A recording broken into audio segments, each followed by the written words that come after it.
আসসালামু আলাইকুম ওয়া রাহমাতুল্লাহ নাহমাদুহু ওয়া নুসাল্লি আলা রাসূলিহিল কারীম আম্মা বাদ। সম্মানিত সুধী, কয়েদি থেকে দ্রুত মুক্তি এবং রুজি রোজগারের ব্যবস্থার একটি আমল।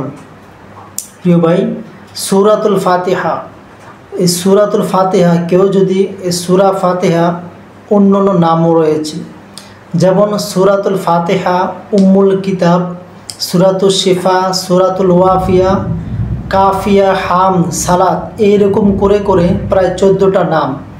প্রিয় ভাই, এই সূরা ফাতিহা শুরুতে অর্থাৎ কোরআন শরীফের গোটা কোরআন শরীফের সারমর্ম বা সারসংক্ষেপ, কোরআন শরীফে মানে যা চাহিদা বা যা চাওয়া এর মূল ভাব সূরা ফাতিহার মধ্যে রয়েছে সংক্ষিপ্ত আকারে।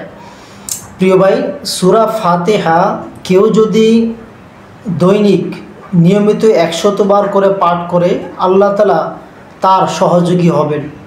প্রিয় ভাই, কয়েদি বিনা অপরাধে অন্যায় না করে বিনা অপরাধে বা নির্যাতিত হয়ে জেল হাজতে জেলখানায় গিয়েছে, তখন ওই অবস্থায় ওই পরিস্থিতিতে কেউ যদি সূরা ফাতিহা 100 বার তেলাওয়াত করে পাঠ করে কয়েদির হাতে দম করে অর্থাৎ ফু দেয়, তাহলে ইনশাল্লাহ অচিরেই আল্লাহ তাআলা তাকে কয়েদি থেকে মুক্তির ব্যবস্থা করে দিবেন।